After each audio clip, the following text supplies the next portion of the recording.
Welcome to Dinner Dad Cooks Plants. Today I'm going to make a great wrap that I absolutely love.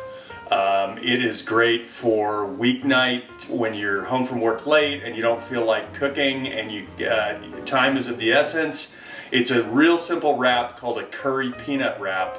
I need a better name for that because that doesn't really roll off the tongue. The great thing about this, and this is the way I feel about all plant-based cooking stuff, is that for me plant-based recipes, or any recipe really, needs to be crunchy, salty, spicy, sweet. In other words, a lot of flavor. A lot of people complain that they don't know what to cook and the food is kind of boring, and I completely agree. And this is an effort to make it interesting and fun to eat, especially if you're a former meat eater and trying the plant-based lifestyle. So the first thing we're going to do is make the paste. A lot of cooking shows you watch, their mise en place is done, or all of the prep is done in advance, and so they'll make a fantastic recipe in 5 minutes, and then you go try and recreate it and it takes you 3 hours and you go, what the fuck? I mean, what I'm going to try and do is I'm going to try and keep this in real time as much as possible. So we're actually creating the entire thing. So the first thing we're going to do is get some peanut butter. Cheap ass peanut butter we can find. Don't mind that. And that's my camera woman, my wife, in the background, who, like most things she does in the kitchen, is absolutely doing nothing. Then I'm going to add some rice vinegar, soy sauce, 4 or 5 tablespoons or so. Then I'm going to add a little tiny skosh and spill a little bit of liquid smoke. That's optional. I like the flavor. Oh my god. Did you see what I just did there? What'd you do? Then, because it's called a curry wrap, it has curry powder. I use about 4 tablespoons, so about 2 ounces. You need a fair amount. It looks like a lot, but it really, the flavor is great. It gets muted in there. Then the next thing I'm going to add is some sesame oil. About a tablespoon or so. Then I add a lime, the juice of a lime. This is optional, although I really kind of like the citrus fruity flavor of it.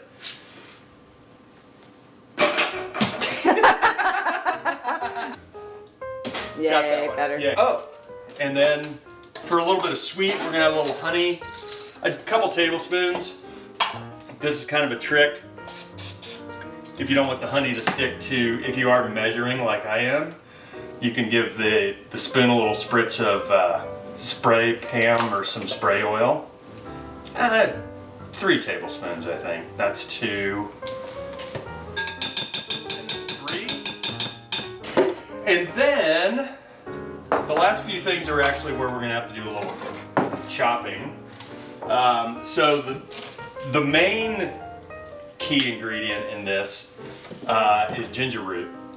And so what I'm going to do actually is peel this ginger. And the easiest way to peel ginger is with a spoon.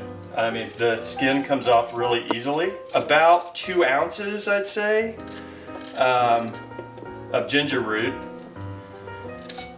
And then, when you go in the store, you see these, ginger root's fairly pricey, and you see these big clumps of root.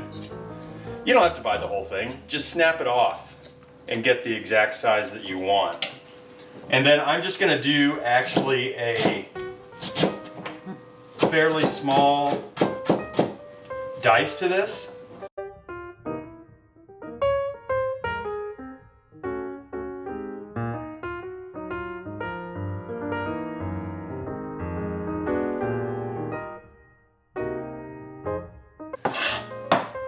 So a little bit like that.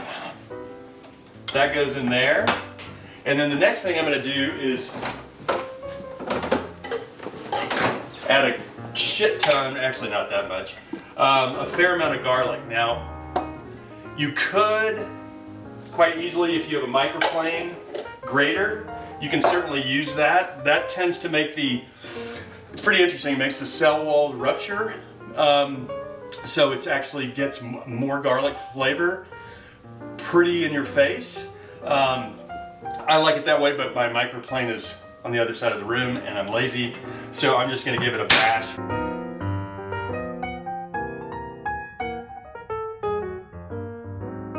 Again, kind of a rough chop, about the same size as the ginger.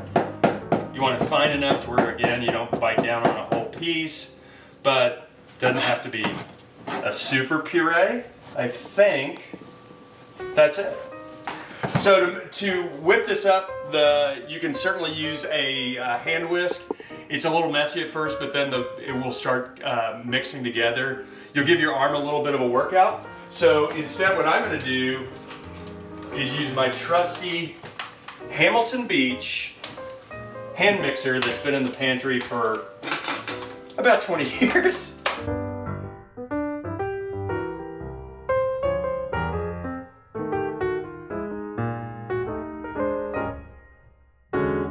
And a little bit of taste. A little more soy sauce. This needs to be pretty in your face. Like, this needs to be salty enough, spicy enough. When you try it on your own, you might go, whoa, that's a little bit too much.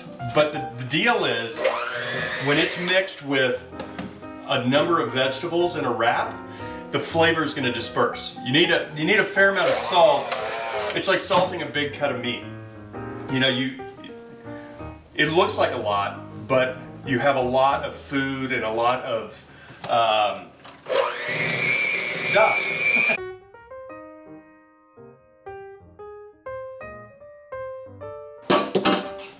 Perfect. So that's actually the paste.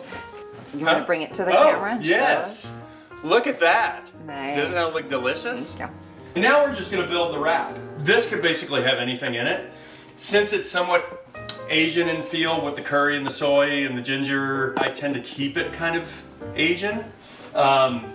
So basically, whatever vegetables you have on hand, but again, you want a bit of a crunch. You want it to make it kind of interesting. So one of the go-tos for me for this is cabbage. Typically, from what I read, purple cabbage has more antioxidants than green cabbage. Whatever.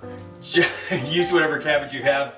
Normally, I go the lazy route and I buy the pre-chopped stuff, but I had this kind of old decrepit piece of cabbage in the fridge.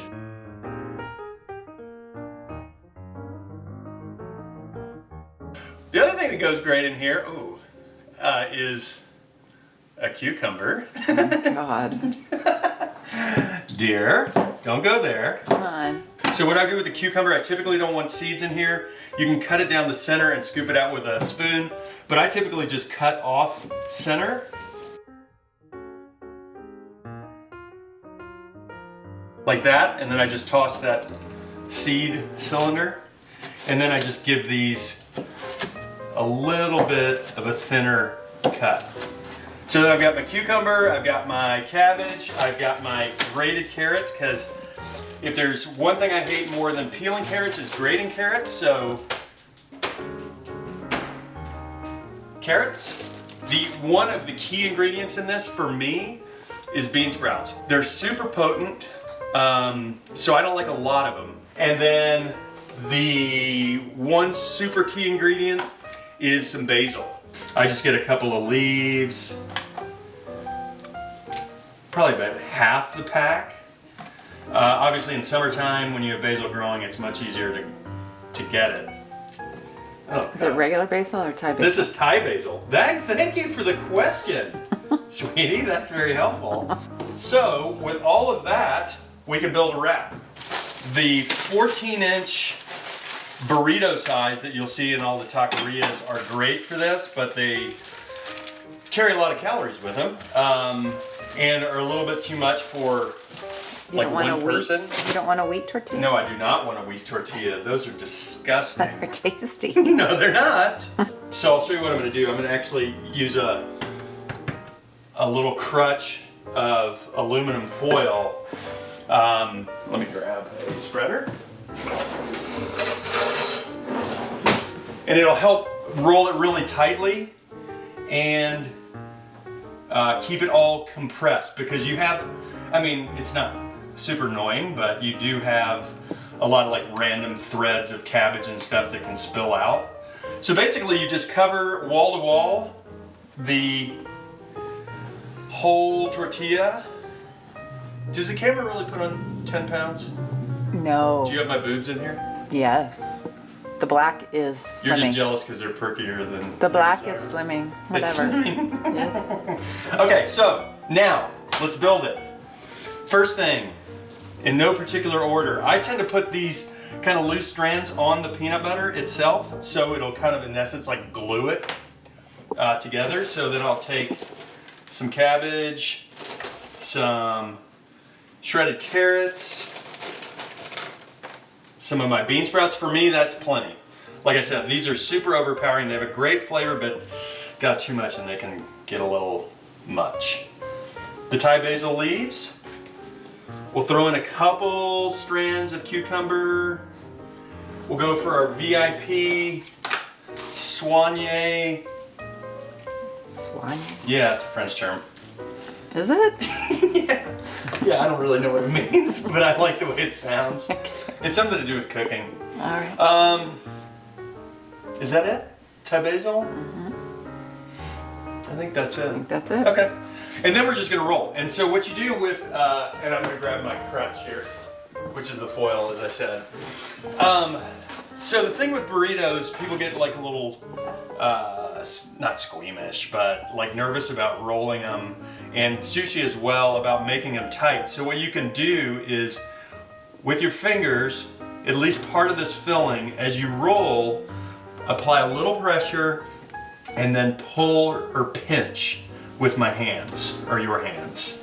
So we're just gonna go kind of slowly. You don't have to go this slowly, but making a point. Pinch and kind of do a little push. And there we go. So now you can see that obviously the ends aren't closed because I didn't have any room to do that.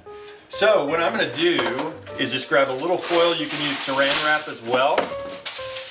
I'm gonna place this guy seam side down on this, and then I'm gonna bring this in pretty aggressively. And it'll even make it collapse a little bit on the side. And then I'll push down and do the same thing over here. Now I'm gonna do the same wrap.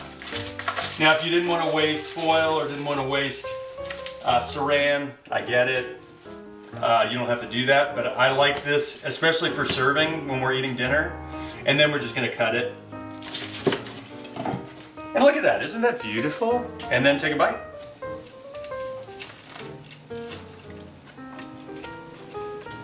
Really good.